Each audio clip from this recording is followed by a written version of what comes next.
The story begins with Emma, smart, beautiful, and the most popular girl in school. Like every morning, she wakes up early, gets ready, and heads off to school with her little sister, Stacy. Their mom, Barbara, drops them off before heading to work. At school, Emma meets her best friend, Liz, and the two instantly dive into gossip and laughter. Meanwhile, across town, we meet Dean, the total opposite of Emma. He's lazy, uninterested in school, and more devoted to his video games than his textbooks. His dad yells from the kitchen, reminding him he's already late for class. Back at school, Liz teases Emma when a boy named Steven says hi to her. Looks like someone's got a crush, Liz smirks. Emma just laughs it off, pretending not to care. Then Mr. Christian, their teacher, steps into the classroom and announces something that electrifies the room. Tomorrow morning, the school's trip to Trinity Island begins. The students erupt with excitement. At that exact moment, Emma and Dean bump into each other at the door, spilling books everywhere. "Careful, princess," Dean says sarcastically, offering a half-hearted apology. During lunch, Liz tells Emma this trip might be the perfect chance for her and Steven to get closer, but Emma brushes it off. "Let's just enjoy the trip, not turn it into some romance drama," she says. Her eyes wander to Dean sitting alone, slicing an apple with a pocket knife. Miss Collier spots him and scolds him immediately. Knives aren't allowed at school. Before dragging him to the principal's office. "You really should stay away from guys like that," Liz warns. "Steven's into you, and he's actually decent looking. Why waste time on Dean?" The next morning, Emma wakes up thrilled for the trip, thanking her parents before rushing out the door. Dean, on the other hand, couldn't care less about some school trip, but his father convinces him to go anyway. Soon the buses roll out, filled with laughter and excitement. On the way, Steven chats playfully with Emma while Liz keeps teasing her non-stop. Hours later, they arrive at the stunning Trinity Island. Miss Collier tells everyone they can relax by the pool but must return before dinner. Emma and her friends splash around while Dean watches from a balcony, distant and detached. That evening, Liz rushes to Emma, whispering that Steven invited everyone to a private boat party. Emma hesitates but eventually gives in. The night is alive with music, dancing, and laughter. But when Emma looks around for her friend Helen, her smile fades. She spots Steven kissing another girl. Her heart sinks. Betrayed and humiliated, she slips away quietly. From a dark corner, Dean notices her leaving and smirks. "Your boyfriend's having the time of his life," he mocks. "None of your business," Emma snaps back and storms off. Suddenly, chaos erupts. The police arrive, suspecting drugs on the boat. Sirens blare, people panic, and in the commotion, Emma slips and falls overboard. Without a second thought, Dean dives in after her, fighting the waves to reach her just in time. Gasping for breath, they manage to climb onto a small nearby boat, one still tethered to the main vessel, unaware that this desperate rescue will soon turn into the beginning of their greatest fight for survival. But then, Dean does something unexpected. He cuts the rope. Shocked, Emma demands, "Why would you do that?" Dean shrugs and says, "I'm not getting caught up in police trouble. Once they're gone, we'll head back."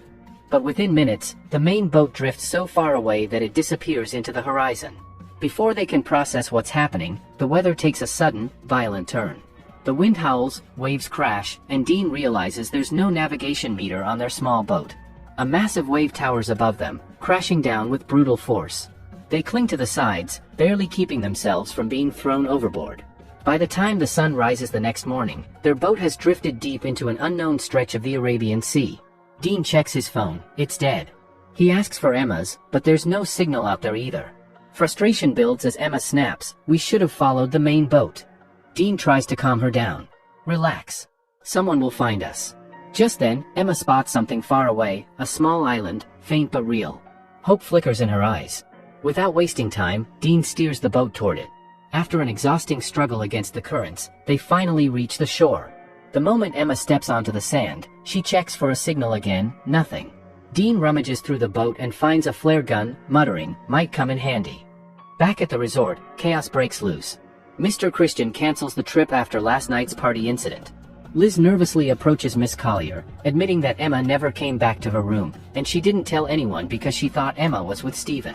During the attendance check, everyone realizes both Emma and Dean are missing. Panic spreads. The police are alerted immediately. When Miss Collier asks if the kids can be found, an officer responds grimly, "Cases like these happen often. Most return on their own, but if they're lost at sea, it's much harder." The news devastates both families. Dean's father, Jack, rushes to the school and meets Barbara, Emma's mom, as well as her father, Phil. The three parents demand answers, but the principal offers none. Meanwhile, back on the island, Emma and Dean trek inland, eventually stumbling upon a stunning waterfall. Dean grins, momentarily awed. "Take a picture of me," he jokes. Emma snaps, "Are you serious? We're stranded here and you think this is beautiful? I needed this trip for my grades, for Princeton. If we're stuck here, everything I've worked for is gone."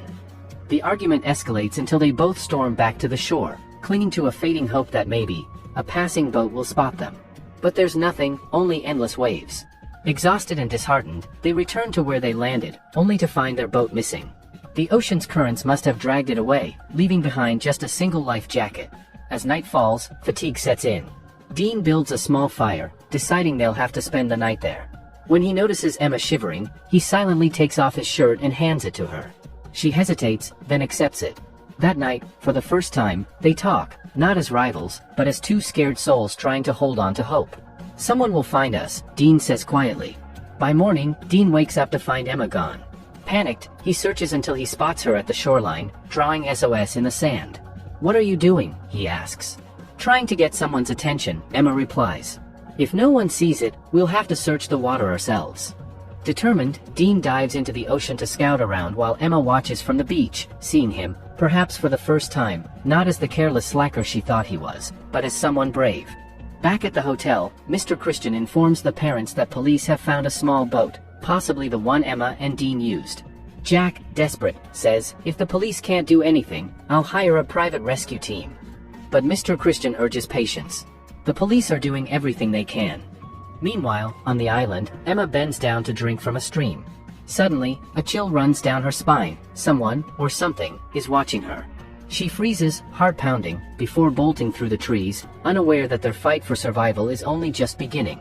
Under the shadow of fear, Emma and Dean begin working together, building a small shelter out of leaves and branches to shield themselves from the blazing sun and the coming rain. Once it's done, Emma walks to the shoreline and writes a massive SOS in the sand, hoping a rescue team might spot it from above. After that, they start foraging the island for anything remotely edible, fruits, roots, whatever they can find. Dean stumbles upon a banana tree and gleefully picks the ripe ones, sharing them with Emma. Sitting under its shade, the two eat quietly, grateful for a brief moment of peace and fullness. The intense heat makes it unbearable for Emma to stay in her long pants, but the thought of taking them off feels awkward. Instead, she tears and ties them into makeshift shorts. Slowly, awkwardly, they begin to grow comfortable around each other. Meanwhile, back on the mainland, Emma's mother, Barbara, sinks deeper into despair. The news has officially declared the case closed. Emma and Dean are presumed dead. The police are no longer searching for survivors but for bodies. Emma's father, Phil, decides to take their younger daughter, Stacy, back home, but Barbara refuses to leave, holding on to hope. The next morning, Dean's father, Jack, joins Barbara in a private helicopter to search the islands themselves. Back on the island, night falls heavy and dark. Emma sits near the fire, thinking about her family, tears glistening in the orange glow. That's when Dean discovers something half-buried nearby, a human skull. He shows it to Emma, who gasps and stumbles back in horror. "We're going to die here, aren't we?" she whispers. Dean steadies her, saying, "Maybe it's just an old fisherman, or a smuggler. But we're different. We've got people waiting for us. As long as we stay together, we won't die here." His words melt into silence, and in that stillness, Dean kisses her. It's her first kiss, uncertain and electric. For a brief moment, fear fades. That night, they hold each other close as a storm rages outside, the island trembling, waves roaring, but for once, Emma doesn't fear it. She feels alive. Laughing through the downpour, she lets the rain wash over her, free and unguarded. By morning, Emma wakes up alone. Panic hits. She calls out for Dean but hears nothing. Running through the forest, she finally spots him digging something in the dirt. Confused, she rushes toward him but slips, scraping her knee badly. Dean runs to her, wraps her wound, and softly says, "I'm not letting anything happen to you." Later, as they bathe under the waterfall, Dean opens up for the first time, telling Emma about the car accident that took his mother's life. Emma listens quietly, understanding him in a way she never had before. As rain begins to fall again, Dean starts splashing around like a child, laughing uncontrollably. Emma watches, smiling, and soon joins him.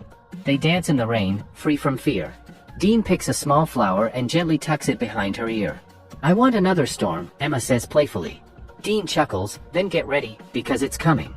Meanwhile, back in the city, it's been a full month since the two disappeared.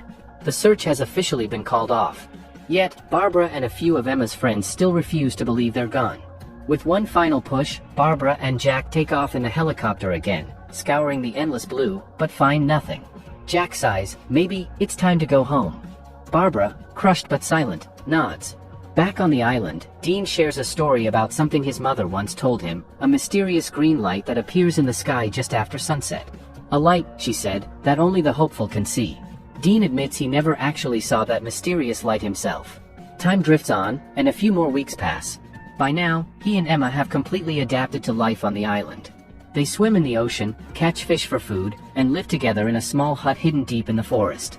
Sometimes, when storms or small tremors shake the island, they even laugh and treat them like moments of wild adventure. One afternoon, while sitting beneath the shade of palm trees, Emma curiously asks, "Did you ever date anyone before me?" Dean smiles, a little shyly, and tells her about a girl from school, someone a little older, someone who barely mattered now. He knows this is all new for Emma, so he just laughs it off, keeping things light between them. Later that day, they head out to gather fruit when a distant rumble catches their attention, the unmistakable sound of an airplane. Their hearts race as they sprint toward the open clearing. Dean frantically searches Emma's bag for the flare gun, but it's missing. By the time they look up again, the plane has already vanished into the clouds. Emma stands there, devastated, realizing that someone, or something, on the island must have stolen their things. Days pass, and no other aircraft comes. Slowly, the hope of rescue begins to fade. They decide to stop waiting and instead build a life here, together, forever. But one night, a strange noise echoes from the woods. Dean grabs his knife and heads out, with Emma following close behind. Suddenly, a black panther emerges from the darkness, eyes glowing. A fierce struggle breaks out, and after a brutal fight, Dean kills the animal. When Emma reaches him, his hands are trembling, stained with blood. That night, under the flickering firelight, they realize they've become true survivors, people of the island. They've learned to hunt, to collect water, and to take care of each other. Meanwhile, back home, their families have moved on with life, carrying only memories. One morning, Emma feels sick and starts vomiting. Dean hesitantly asks, "You're not pregnant, are you?" Emma rolls her eyes. "No, I probably just ate something bad." A few hours later, as they rest beneath a tree, something incredible happens. Their long-lost belongings start falling from above. Looking up, they see a monkey tossing their old things from the branches. In its tiny hand gleams the missing flare gun. Emma cleverly holds up a banana to lure it. The moment the monkey drops the gun, the distant sound of helicopter blades fills the air. Heart pounding, they rush toward the clearing. Emma loads the flare gun and fires a bright red shot into the sky. After nearly a month, rescue finally arrives. When they step off the helicopter at the airport, their parents and friends are waiting, tears, laughter, and disbelief everywhere. Everyone rushes to embrace them, overwhelmed with emotion. Soon after, Emma and Dean are taken back to their separate homes, surrounded by their families once again. But that night, Dean sneaks over to see her. When she opens the door, they both realize something strange. The real world now feels foreign, like this is the place they don't belong, not the island. Yet Emma keeps her distance. "My parents come in every few minutes to check on me," she says softly. "You should go, but there's a party tomorrow to celebrate our return. You have to come." The next night, their house glows with lights and laughter. Everyone's dressed up, celebrating survival. Emma's parents give an emotional speech, thanking everyone for their prayers and faith. The crowd applauds, but Dean stands quietly in a corner, lost in thought. Emma's younger sister, Stacy, walks up to him and asks, "Why aren't you having fun with us?" Dean smiles faintly. "Crowds were never my thing." After a moment, he glances at Emma across the room and gestures, asking silently if she'll step outside with him. But she pretends not to notice. The spark in his eyes fades. Quietly, he slips out of the party without saying goodbye. Life soon returns to its old rhythm. Emma becomes a local celebrity, the brave girl who survived the island. TV interviews, magazine covers, viral posts, her face is everywhere. Dean, meanwhile, fades back into the background, his days quiet and lonely. Sometimes their paths cross at school, and for a brief second, they exchange a wordless glance, familiar yet distant. One evening, Emma calls him, but Dean doesn't pick up. Later that night, Stacy comes into Emma's room and says gently, "When you were gone, we thought we'd lost you forever. Mom and Dad were broken, but now, we're all together again. That's what really matters." Emma smiles through tears, hugging her little sister tightly. "You're the best part of my life," she whispers. After that emotional conversation, Emma and Stacy decide to attend their school's prom night together. It feels like a symbol of healing, a night to reclaim the pieces of their old lives that had been lost on that mysterious island. They help each other pick dresses, fix their hair, and laugh for the first time in what feels like forever. But deep down, Emma still carries the weight of memories she can't fully escape. The sound of crashing waves, the warmth of a small hut, and Dean's voice echoing through the storm. Across town, Dean sits alone at his mother's grave. The sky above is gray and silent. He runs his fingers along the carved letters of her name, whispering the words he never said out loud. "I wish you could have seen me, Mom. I wish you could have met her." The memories of the island, the danger, the fear, the love, flood back in painful flashes.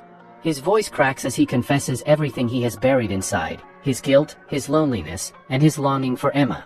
For the first time since returning home, he cries without holding back. It's raw, unfiltered, and freeing. As the night falls, the sound of laughter and music fills the town. The school gym glows with strings of lights, sparkling dresses, and the nervous excitement of teenagers celebrating life. Inside, Emma and Stacy arrive hand in hand. Stacy twirls happily in her dress while Emma forces a smile, scanning the crowd for a face she knows she won't see. The DJ plays an upbeat track, and everyone dances under the shimmering disco lights. Then, Lisa, a close friend, rushes over to Emma, grinning. "There's something outside you need to see," she says, her voice almost trembling with excitement. Confused, Emma steps through the doors and out into the night. The air is cool, and the sound of rain begins to fill the silence. And there, just beyond the lights of the gym, stands Dean. He's soaked from head to toe, wearing his father's old wedding coat. The water drips from his hair, his shirt clings to his chest, but his eyes are steady, locked on hers. For a long moment, Emma just stands there, unable to move. Every heartbeat echoes with memories. She sees the flicker of the campfire, the way he laughed as the storm raged around them, the moment he told her they'd never die as long as they had each other. Her breath catches. Slowly, step by step, she walks toward him. The closer she gets, the harder it is to hold back her tears. Dean's lips tremble into a small smile, as if he's afraid that saying something might break the fragile spell between them. The rain grows heavier, soaking them both completely, but neither of them cares. When she finally reaches him, she stops just a few inches away. The sound of thunder rumbles in the distance, the same kind of storm that once united them on that island. Emma's eyes glisten. She whispers, "You came." Dean lets out a shaky breath and says softly, "I told you once, the storm inside you would never stop you. It's what makes you stronger." And just like that, all the walls collapse. Emma throws her arms around him, and he pulls her close, holding her as if letting go would mean losing her all over again. The world around them fades, the music from the gym, the laughter, the flashing lights, and all that remains is the sound of rain and the rhythm of two hearts that had found their way back home. Inside, Stacy looks out the window and smiles knowingly. For her sister, this moment was more than a reunion. It was a reminder that love, no matter how lost, always finds a way back. As the camera pans out, the rain continues to fall, glistening under the streetlights. A soft voice narrates, "Some storms destroy, but some bring you back to life." And with that, the story ends.